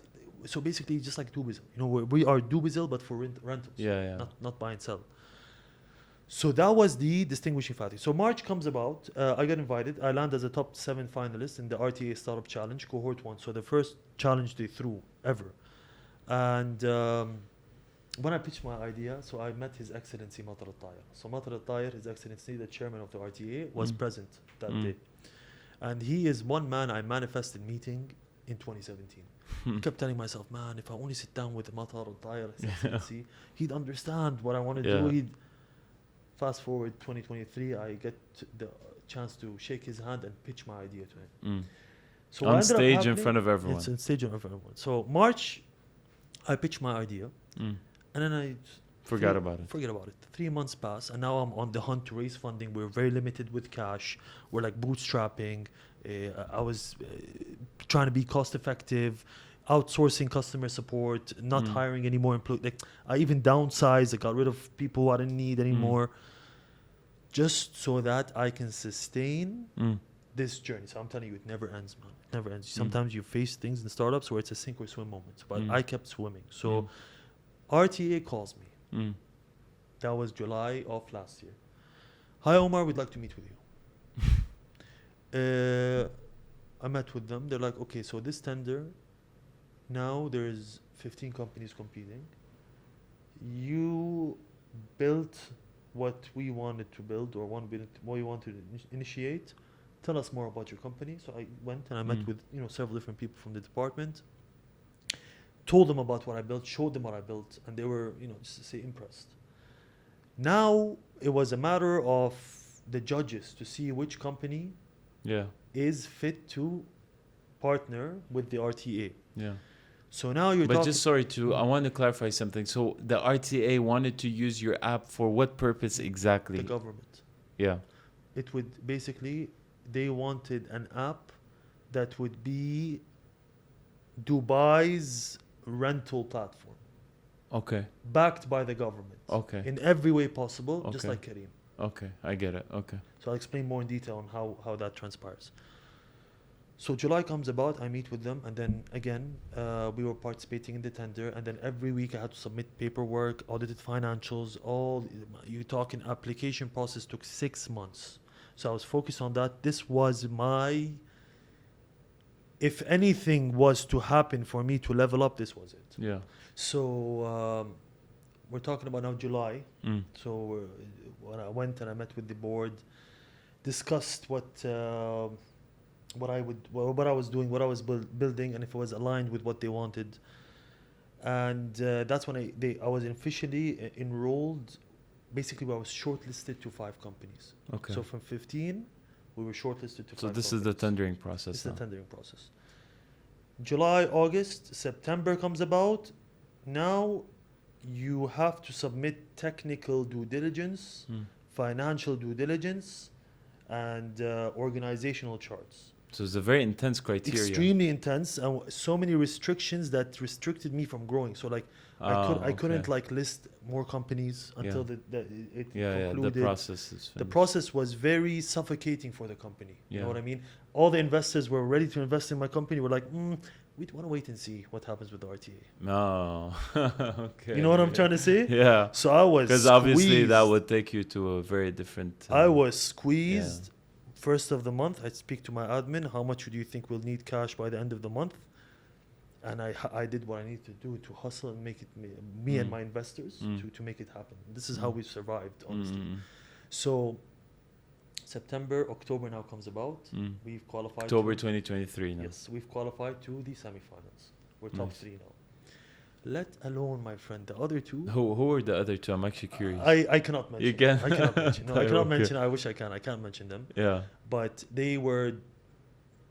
Let's just put it this way. One of them is on the level of Uber, a foreign company that's trying to come to Dubai. Okay. And they were invited by the RTA? Yes. Okay. And they participated. There was a bid bond process, so they make you put a bid bond. Also. So my bid bond was roughly around 300,000 dirhams as a deposit, which was pretty much 3-4 months runway for me. So it was a big gamble. Yeah, because you had to hold the cash to issue. These other guys put millions. Millions. Millions in bond. So Wow. let's just say like the competition financially. Yeah, they had a lot more leverage. Now, divine plan. Keep pushing. Yeah, a lot of divine plans in A your lot life. of divine plans. Next step, December comes about just before New Year's. We qualify to the finals. Why? Yeah, Because the third company failed to meet the deadline to submit a certain document. you're Not joking. because of anything. Yes. You're joking. By the way, I like my background is construction Yeah. and contracting, so I know like The by a government minute. does not. Yeah. By a minute, that's it. It's closed. They do not tolerate a single day of delay. Yeah, full transparency. And you will bear the consequence of falling out. They don't Yeah. care. Like, you know, at the end of the day, it's they want to get it as fast as possible and as smooth as possible. Yeah. So now January of this year comes about, and I hear nothing from them. We jump on a call, end of that month, end of January, and I'm sitting there. I'm like, okay, what? خلاص, at this point, I was like, there's no way I can beat that company because that company was a monster. It was a monster. You know what I mean? The only thing that I had for me was that their website is nowhere near as good as mine, and they weren't operating still. They were still launching, but that wasn't So significant. it just came down to quality. Not only quality, other factors unknown to me and you. Let's just put it Yeah, this way. obviously. So January, and then we jump on a call. It was just me and that other company, and they asked us a few questions. All's done. February comes about this year, and it was February 14th. I think it was Valentine's Day actually. They called me in. They're like, "Hi Omar, we need you to come tomorrow to the office, RTA HQ." Honest to God, brother, I thought they were gonna hand me back the check that I put as a deposit. Thank you very much. Thank you so much for your efforts. We've picked a winner. Bless your soul. Yeah. Bye. I promise you, Muhammad, it was RTA HQ, 9th floor, investment department. I had to go through 2-3 checkpoints to get there. So it was like, you know, like The Pentagon. very sophisticated, you know, high security area in the RTA. Yeah. I go upstairs. I was late to the meeting, 5 minutes late. So I was like, you know what? At least, what was it? The movie from the scene from that movie. At least you didn't go in your what's it called? Wearing jeans and with paint and a pursuit of happiness. I went there running, and then I forgot my Emirates ID in the car, and I had to run back to it was a mess. I was going there, and then the lady that was managing our your account kept calling me. She's like, "Where are you? Where are you? They're waiting." And I could hear the background of people talking. I was like, "Shit, man, I need to make it there fast." So I run upstairs. I go upstairs, enter the room, and I met with like 12 people. Oh my God. All from the highest level of authority in the RTA. Of course, I was, you know, dressed for the occasion. And I greet myself, introduce myself. They're like, "Please have a seat." And honestly, Literally all facing you. all facing me. It was like just a you. big ass board table. It was just me. No So, pressure. yeah, literally. I'm sitting there, and they're like, oh, we met numerous times over Zoom calls without the camera. So they're like, "Oh, this is the first time we meet you in person. We didn't expect." One of them said, "We didn't expect you to be what you were based on the Well, Zoom what calls." image did they have? I have no idea. I didn't ask. I was like, "Well, as long as it's a good thing." They're like, "No, it's a good thing." I was like, "Then great, alhamdulillah." So we sat there, man, and lo and behold, bro, first thing they said, they're like, "Do you know where we got you here?"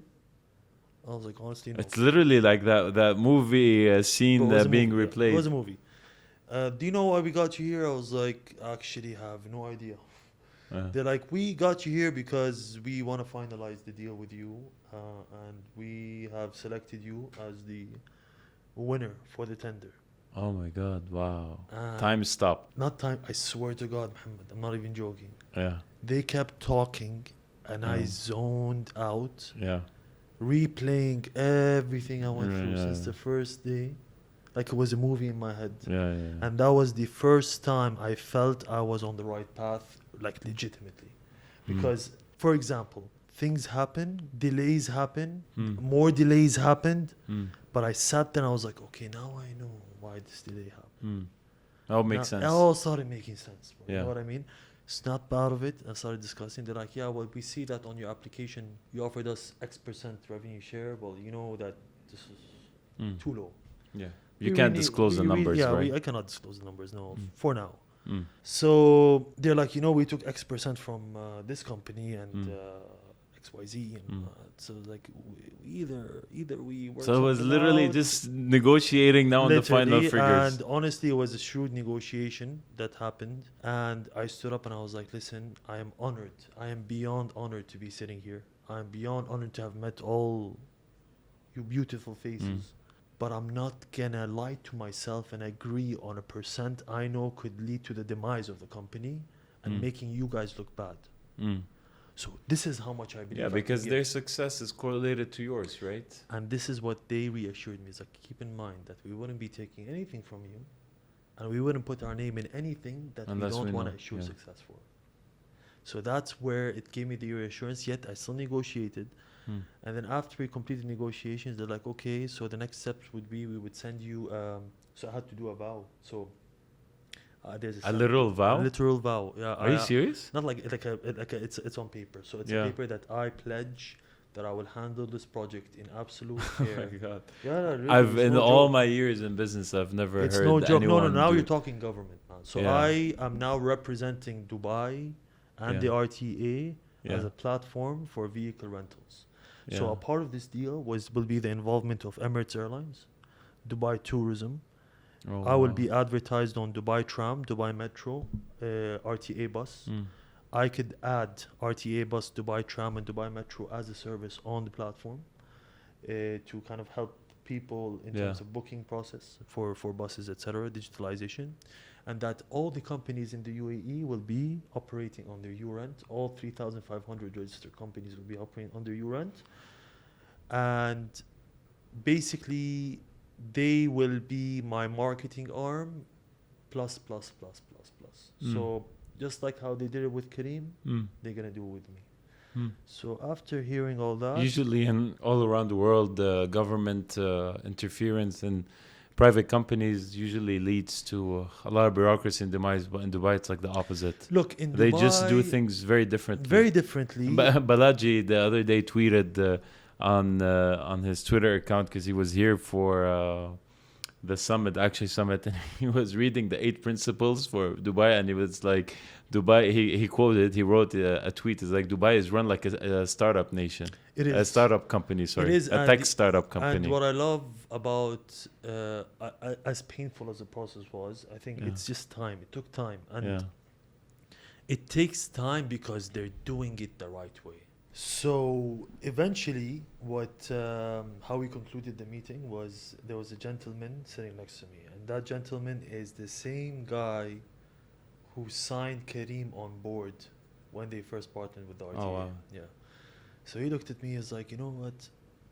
He's been there. I like you. No, he's like, I like you. I like the fact that you're born in the UAE, so UAE born. Oh, you're born here. Yeah, Okay, I yeah. didn't Well, know that. How long you family been here for? My father came here early 90s, so you could Okay. say 1990, I think. Okay. Maybe even 89. And me, I mean, really my whole life here. Okay. I moved to Canada for 7 Yeah, years. we just So, study. but yeah, like this is, and obviously because I speak local, I know how to speak local. So I have a lot of local friends. I have a lot of, I call them brothers, they're family to me. So they, obviously being all that and being Arab and all that stuff, it plays an advantage, especially being in this region. But he then ended up walking me out. So he was a gentleman. He got up. And So you finalized the deal? We finalized the deal. I was supposed to send an email in writing to confirm it. Mm-hmm. And I did that. And as he was walking me out, he was like, I know to you may be, you may think once or twice about this and you may be worried. But just understand that our involvement with you is so that we can eventually sell the company or list and go IPO. Wow. So already the guys are already talking about IPO, and it's only a few years. And they want to do it. They're like, we're gonna start off first year by helping you get, up to pace, get you populated, get you properly very well structured, known, well known in the UAE, and beyond. Because when you talk Emirates Airlines, bro, you're talking. I will be on an Emirates Airlines screen Portal, yeah. advertised to no, not portal. Like so, when people, you know how when you fly on Yeah. Emirates, you see these ads. Okay. So I'll be an ad for Oh. tourists flying into Emirates or even just flying Oh, Emirates. okay. Okay. You see what I'm trying to say? So That's insane. yeah, you're talking about Millions of people seeing your name Every day. single, not every hour. every hour of every flight of every. So you cannot ask for things like that. So you know, Yeah. at this point, I was like, you know what? طبعاً, you rely on God for the most part, and then you do what you can. So I was like.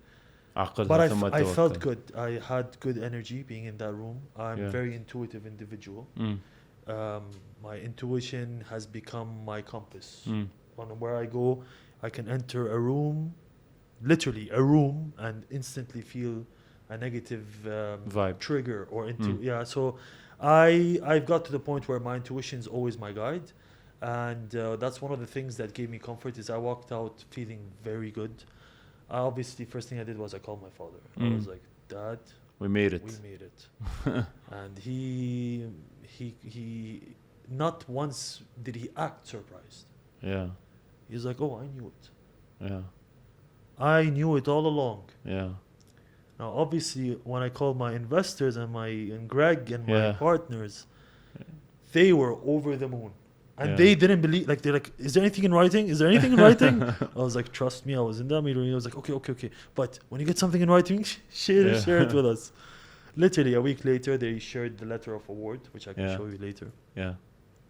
And now we're in the final stages of the contract signing. Mm. Right after that, we start integrating with the Mm. TAR system, so their Nice. back end.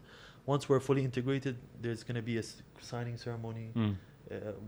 Man, So that public still didn't media. happen. No, this is June, July, August. Oh wow. Okay. So, and for the most part, it's a whole new chapter for me. In This the is business. crazy, like- Yeah.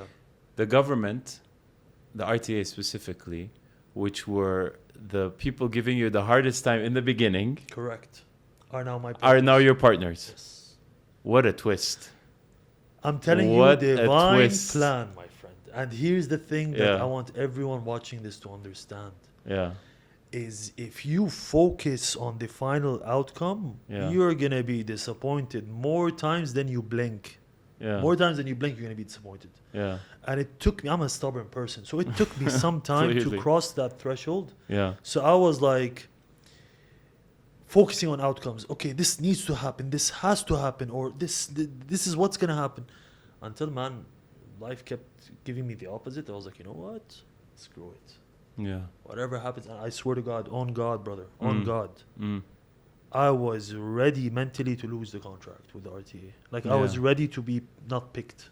Yeah. I've emotionally prepared myself for it. I can imagine. Because So- I don't want to disappoint myself any further. Yeah. Now, with this big milestone, what is the next step for Urent? The next step is Where do you see this company going in the next few years? I'm sure a lot of people are wondering, are you going to exit, correct. So etc.? now we're raising our third round of funding. So What's the valuation at now? you're looking at 35 million valuation. Dollars? USD, yes, 35 million, and that's also conservative and not including the RTA contract. So with the RTA contract, different ballgame.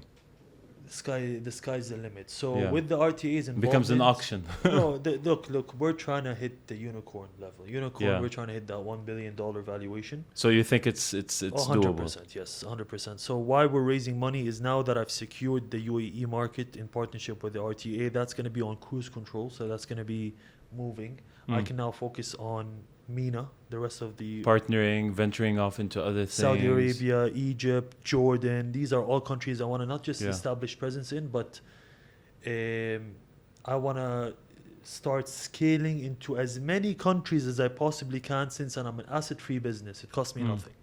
Really, all I have to do is go set up a company, start populating the app with whatever company is operating there, Mm. do a marketing campaign, and we're good to go. So within 3 months, we're already operating these countries. So with this that's such an amazing valuation, and with now this thing on cruise control, the RTA contract. What about like other ventures or let me be more specific, adopting new technology, which is specifically AI AI, yes. and crypto and tokenization. Correct. So Because this is the next thing. the next I mean, thing we are it's the next thing for a lot of businesses. I don't know if you guys see that it's a fit for your business model, but obviously AI is gonna replace a lot of traditional things and tokenization. I don't know. I'm sure you've thought about this too. So I'll give you a quick rundown. These are all accessories to the business. So right now, in terms of we are Web 2.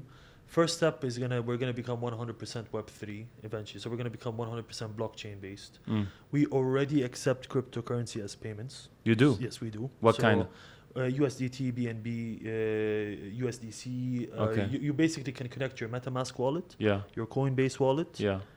For now, we only have these options. But do you guys have any specific KYC or just? No. So that's handled by we work with a company called CryptWave. Okay. What they do is they provide APIs. So Okay. an API, they handle all the transaction process. So if you pay Okay. me in USDT, they receive it. Okay. I get paid in fiat. Okay. So the API. Oh, that they okay, built, okay. So the API that they built, which Yeah. are we embedded in our code, collects payments into one, let's say, wallet. This wallet is CryptWave, but we also have access to this wallet. So it's our wallet in CryptWave account, like on their platform. And then we get it automatically converts into fiat currencies, so Right. USD, and then we receive it in fiat. Okay. So that's already done. So basically, in other words, it's outsourced. Has to be. Okay. Has to be for now. Eventually, if we want to do in-house, it's not necessary really, Yeah. because in the end of the day, it's just and I'll give an example like Apple Pay.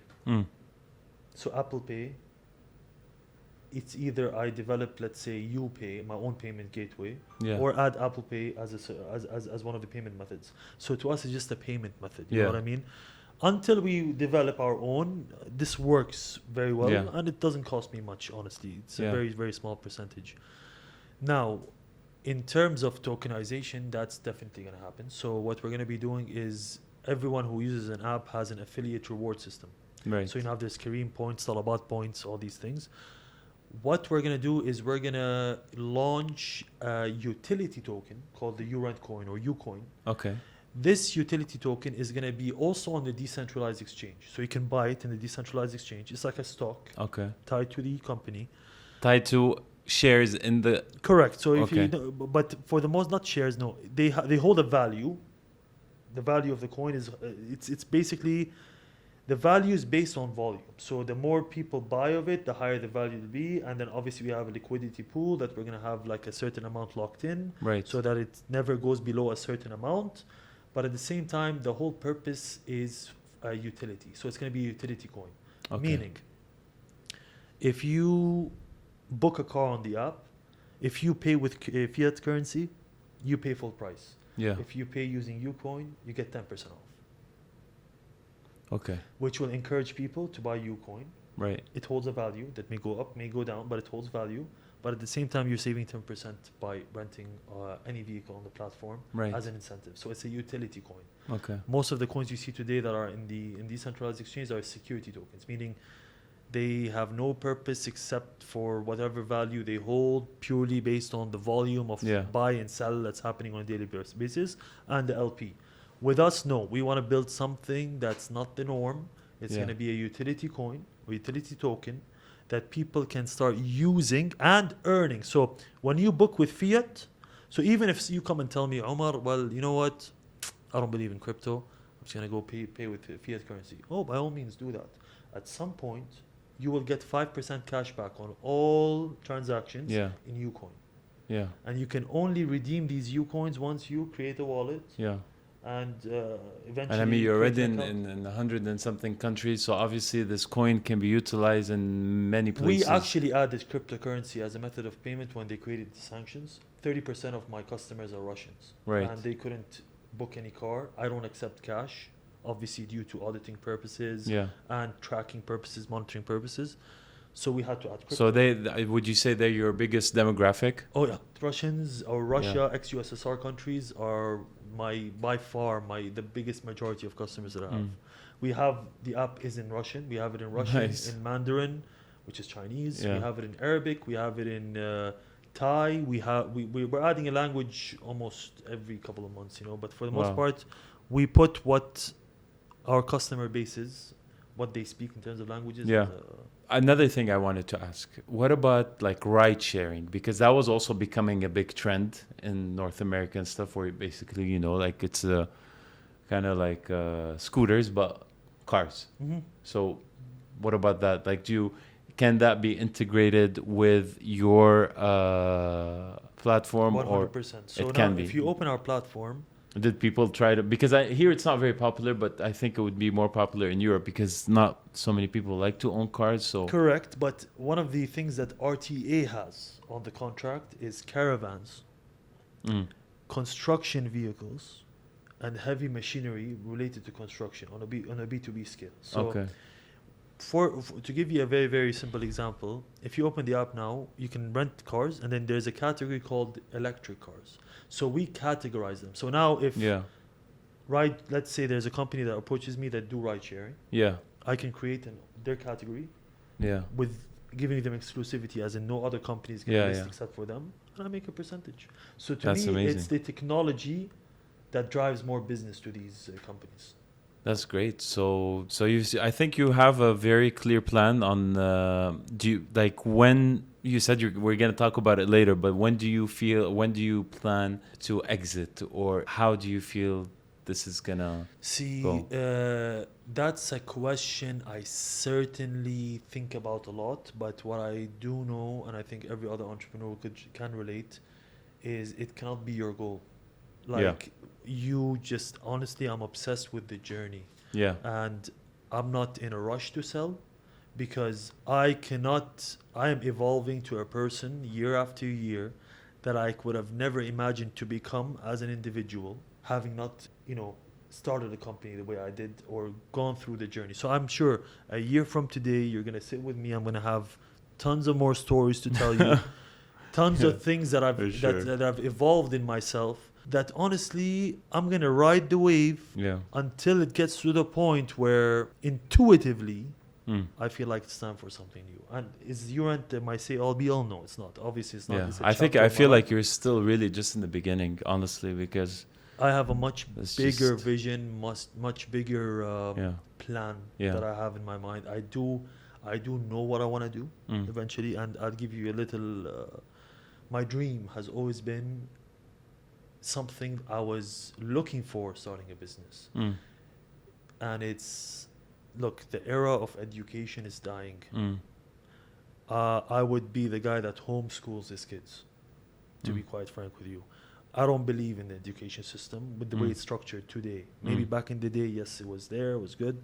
Right now, there's an agenda behind every education system. To that's being dumb implemented. down, It's building you to become a corporate. yeah. a corporate, and you know what I mean? indoctrinate in a specific way. Yeah, it limits you. It's very limiting. It's extremely limiting. So what I want to eventually build is an entrepreneurship university, and it's a 2-year program Yeah. that entrepreneurs, all you have to have is a high school degree. You don't even have to have a university degree, who have ideas Mm. and aspirations to take these ideas to life. It's a 2-year program. It's going to be intensive. There's workshops in these 2 years. Are you What- actively working on this? No, that's going to come next. Mm. Obviously, the whole thing is whatever money I would make in this exit would You be would, then yeah. invested back into entrepreneurs. So Yeah. let's say I enroll 20 students. Yeah. Let's say 10 students a year. So 20 students every 2 years. Right. And it's a 2-year program. You start with an idea. I will be involved along with other advisors that I will appoint that would be involved in every workshop of helping them take that seed stage or pre-seed stage to launch stage. If 3 out of 20 companies, and obviously with 50 to 100k USD in pre-seed money, Mhm. so we'll give them enough money to launch, whether it's a product or a service. And even if 3 or 4 of them make it, Mhm. I'm happy. But here's the difference. You tell me, oh, Amr, well, isn't that what VCs do? Yeah, that's what VCs do, except VCs are not involved in what you do. Yeah. They invest in you and they can help you along the way. This one would be 20 entrepreneurs let's say 6, 7, 8, 10 classes a week. Each class would be a workshop based on experience from me and other advisors in the entrepreneurship world to equip you to minimize the struggle. Yeah. Basically, all the obstacles that we faced, we put on the table, and we equip you with the knowledge, with the funding, and with everything you need to take that idea to life, knowingly that all these 20 entrepreneurs, it's hard to say all of them will make it. Yeah. But what my dream is to do is to plant this entrepreneurial flame in every person that is aspiring to become one. Because even if they fail and they don't end up launching something, I can bet you anything, at some point they'll build something. Yeah. It's just a compounding Correct. effort that's going to pay off eventually. Correct. All right. So now I'm going to ask you about, because I know you're a big car fan. Yes. So what is Omar's favorite day-to-day car? Porsche. Porsche what? Or 911. That's but I mean, That's my go-to, but you would say if you're talking purely daily, yeah. was be a Benz, Mercedes-Benz. Which one? Specifically, my go-to would be the S-Class. Okay. Yeah, S-Class Coupe, not the four-door, the Coupe. Okay. Yeah. And then the supercar. GT3 RS, Porsche 911. Yeah, that's a good choice. That's a It's good actually what I own today. choice. Okay. Yeah, so That's awesome. yeah, it's one of my Gift to yourself. no, it's one of my biggest manifestations, I would say, because I Yeah. had a poster of that car behind my bed for 10 years. No way. And without unintentionally, I've manifested the same color that's on my poster. Are you serious? 100%. I need a picture Yeah, of I'll that. send you, as soon as I get home, I'll send you a picture. Amazing. All right, so I'm gonna end it with two things. I'm gonna ask you like a little. I want you to pick the cars, and then we'll get to the last one. All right, Ferrari or Lamborghini? That would have to be Lamborghini, Mercedes or BMW? Mercedes, 100%. Porsche or Audi? I mean, it's not a Porsche. fair comparison, but Porsche, yeah. Porsche, Toyota or Nissan? Nissan, Aston Martin or McLaren? McLaren, Kia or Hyundai? Hyundai, Rolls-Royce or Bentley? Rolls-Royce, Ford or Chevrolet? Chevy, Koenigsegg or Pagani? Pagani. Pagani is my ultimate dream car. So that's next. That's next. That's Okay. next, yeah. So for everyone that's watching this, the last thing I want to like really try to get from you, what would be, especially the younger ones, what would be the 5 any takeaways that you feel, the takeaways that they can really get out of this that would really make them reconsider what they're thinking, how they're looking at life after all the issues and the ups and downs that you went through? So 5 things that I would say, and I'll try to be as brief as I possibly can. Number 1 is invest in self-love. A lot of people live for others. By that, I mean some people compromise a lot of their dreams for the sake of family, for the sake of friends, for the sake of fitting in, which is extremely toxic. You will discover so much about yourself once you start focusing the energy on yourself. And that means, I mean, in every aspect, whether it's educating yourself, whether it's training and getting into the best shape of your life. And here's what you realize: once you start investing in self-improvement in any area and aspect, including manners, or talking to people, just anything, you will start seeing life work with you. So Yeah. that's number 1. Number 2 is believe in a higher power. I mean, some people don't, some people do. That's obviously for everyone to judge. Someone's on their own. keeping checks and balances. 100%. You know, not only that, is when you feel like nothing's working for you, it's easy to give up, because we're all stuck in that, that standardized thought process where just because this is going to happen, I'm going to fail. So like you have to understand that there's a higher power working behind and with you and pushing you through this journey. So don't be afraid of what's going to happen. That's number 2. Being scared is, or fear is so destructive, man, in every aspect. When it comes to fear, I'm scared to post this because what is people gonna think? I'm scared to do that because what if I fail? I'm scared to say this because what if he takes it the wrong? No. Once you eliminate that aspect of your life and you become your true self, your true identity, first thing that's gonna happen is you're gonna lose people in your life. Yeah. But these are people that were never meant to stay in your life. Yeah. Never meant to be there. True. So that's how you start filtering your life. Number 3 is what I would like to call, you have to get used to being alone.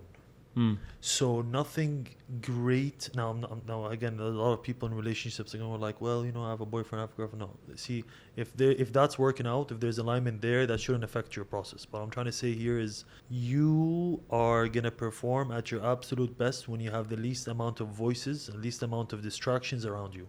And that's why, a lot of people tell you, you hear it out there where don't get into a relationship until you figure out what you want to do in life. And there's a reason why people say that, because here's the thing. When you are in a relationship, no matter how you take it, you're always considering all your decisions based on another person who's involved in your life. It's always going to be influenced, even subconsciously. Yeah. So if you want to start a business... And even if sometimes it's done in good faith, but it might not necessarily be in your favor. Correct. And here's the thing. I think that the sole reason why I wouldn't recommend anyone being in a relationship whilst pursuing entrepreneurship, if they are, bless them. I hope you guys, continue and are able to succeed, is because you're going to be putting that other person at risk, especially if they're involved on a deep emotional level. You don't want to hurt someone else in your own process of growth, because whether you like it or not, you're going to snap, you're going to get angry, you're going to get pissed, you're going to have your bad days. And unless you have an absolute gem next by your side that's going to tolerate all that, then by all means, this is what you need in your life. Yeah. But 90% of the time, that's It's not not the gonna case. happen. Yeah. 90% of the time, it's gonna add just more turmoil, more stress to your life. So I think, just to conclude, if you're in one, make sure it's the right one, and don't be worried to sacrifice that if your dreams are bigger, especially if that It significant will come in the other- right time. I've been in relationships where I would speak about my ambitions. I'm telling you, early in my days, 2016, 2015. I'd be faced with, but you still need to get work experience. You still need to work there and get... And I used to tell myself, maybe you're right. Maybe I'm... So here's the thing. That influence, you're not paying attention to. Subconsciously, that voice, just because you love that person, you're going to always consider, maybe she's right, or maybe that's what I need to do. Yeah. That's what you don't need. You know what I mean? So the noise, block the noise. Number 4, we're number 4 now. Yeah. Number 4. Number 4 is seek spirituality. By spirituality, I mean start living your life for the purpose of your existence. You're not brought to this life to overindulge in everything. Or be a slave to anyone. Yeah. See, you're not brought to this life to just be able to pay your bills at the end of the month, and just so that you're comfortable, and that you have to work for an entire year to save up for one trip. That's not what your purpose is. I can guarantee you that. But the problem is how brave, and I keep saying that, how brave are you to face your own demons? Not only face your own demons, but to chase your purpose. Because once you start chasing your purpose, that's when you wake up the demons. Yeah. Demons are more than happy seeing Ahmed you. Shukhairi found out his demons when he went, remember he went on an isolated island for 40 days and he wrote a book, and he had absolutely no contact with anyone. He had a cell phone, like a Nokia 3310, only for emergencies. Like, no one called me, nothing. He only had books. And he's like, the amount of demons that came out just being by myself and just seeking spirituality, as you said, was, you should read the book. It's amazing. 100%. Send me the book as well. But look, everyone faces their demons in different ways. I face my demons through people. Yeah. And it's a force, right? It's an energy. That's the demonic energy. That's what it is. So back to what I was saying. You are born with a purpose. You have a destiny that's tied to you. And the unfortunate part is a lot of people go through their entire life without knowing it even existed. You know what I mean? And it's fine. It's not like, well, you're gonna go to hell for doing that. No, that's not for anyone's judgment. Yeah. But my point here is, everyone has just as equal potential as the other. We're all born with different gifts. The And successful ones that you see, And given different struggles. 100%. Like Here's the كلف thing. الله نفسا إلا وسعها. 100%. So if you see someone who's famous, who's 18 years old, making $1 million a month, which they exist today, just know that they found out their purpose at a very early age. But just know that that doesn't mean they're gonna have a fully, God has His way of taking and giving, and it's different with everyone, Yeah. And just until you get to know the person and the person opens up to you, then you'll understand that, wow, I didn't really know that. Like, we really had to go through that, Everyone has their own story to tell. Nice. Last but not least would be, you will go nowhere in life with an ego. To conclude, that is, we live in a world full of narcissists and egoistic people who some are successful. Yeah. But I can guarantee you something, my friend, they are not happy. They're miserable beings. But don't you think you need just enough, just a little, well, I wouldn't say ego, more confidence. Here's the thing. I'm trying to tell you. It's a very thin line. I am not telling you there's a big difference between ego and putting yourself on a pedestal. Between you and yourself. Yeah. Meaning, and I'll give you a quick example. I meet people who, by egoistic, I mean, they go to a restaurant, the least dissatisfaction will get them to Triggered. disrespect. Yeah. You know who I am? Do you not know who my family is? Do you not know what I owned? All that, my friend, roots to one thing: insecurity. Yeah. With all due respect, brother, if you have a fat ego that's evident, you are one insecure individual who has tons, and this is a whole different topic, who has tons of childhood trauma and inner wounds that's unhealed. Yeah.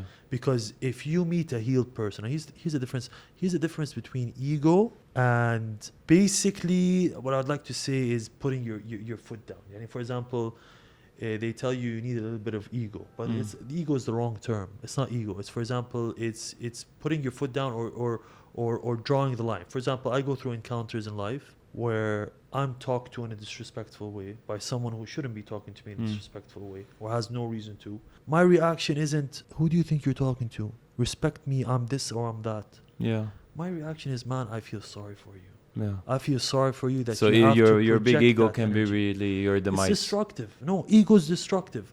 Yeah. You have your ego between you and yourself. Just don't project it. Yeah. Don't project it. Stay classy, and I promise you, if you pay attention to how you treat people, and if you make people feel like you're on, I meet people, man, who are like just normal people. I make them feel that I'm on their level. I'm no better than them. You know why? Because that's when you become a people's person, bro. Yeah. That's when people start loving you effortlessly. Yeah. People will not love you because you start flexing and saying, I'm this and I'm that. No, people will start envying you. And the last thing you need is people to give you bad eye, they project that negative energy. Make people feel like, man, I'm just like you, bro. We're the same, man. Yeah. I just, worked a little bit hard, and I promise you, bro, you'll get there. Yeah. You'll probably be more successful than I am. Yeah. When you say that to an enemy, I promise you, he will go home and think of you as a whole different individual. It's like, man, honestly, I think I like this guy. When initially he hated your guts. Yeah. So there's magic in psychology and how you speak, and obviously to each individual their own. And this is something that I really encourage people to do, is once you start focusing on, obviously, self-love and evolving to your best version, you're automatically by default you're gonna want to project that positivity to people. Yeah. And then you're gonna stumble across people who don't deserve that. But the And difference becomes a filtration process. The difference is no reaction is the best reaction, because what I've encountered so many times in my life, man, is the people that I reacted towards, which obviously we're all human beings, we're all mistakes. Trust me, it's not him who feels good about the fact. It's me who feels like shit, because I go home and go like, man, wow, I feel so disgusted and ashamed of myself for the way I reacted. Yeah. Like, man, I shouldn't be accepting. I don't care about how they saw it. It's about me and how I presented myself. Self-accountability. You know what I mean? So you're going to meet haters. People are going to hate you. people are gonna love you. If people don't hate you, meaning you haven't crossed the threshold of becoming something Yeah. or becoming someone. People need to hate you. There has to be a balance. And here's the thing: the people who hate you are only hating you because they're seeing everything they've always wanted to become being manifested by someone else. And just because they have limiting beliefs and they have their own unwillingness to heal themselves and become the best version of themselves, they're going to keep projecting it. But they'll never, ever, man, I'll keep it real with you. I have people, I hear from a friend, oh, by the way, this guy said this is about you. I go like, oh, wow, really? I don't even know this guy. And he knows all this about me. Amazing. Time goes by, a month or two, I go to a dinner. This person shows up in dinner. That same person who talked shit about me. And boy, oh boy, you should see how he was with me. Yeah. Oh, do you need anything? Oh, do you want to? And then to me, it's like, oh man, I feel sorry for you, bro. Yeah. You know what I mean? Yeah. So I don't want you to ever, try this. The next time someone triggers you and makes you angry, try and really look at it as, man, I feel sorry for you. Yeah. I feel sorry for you that you have so much pain Yeah. bottled up inside you that you find the need to project it on other people. That's what it is. Amazing. Omar, what a proper guy. Thank you, brother. I love every minute of this. next many time, more, next time will be it's when you're a unicorn. Inshallah. Well, no, before, obviously Inshallah. before, I mean, but like I obviously. hope the unicorn will come a lot faster than we Habibi, think. bro. No, listen, I'm blessed to have you as a friend as well. Thank you. You're a real Appreciate one, and Thank you. I'm pretty sure you're going to be there along the Inshallah. journey. Inshallah.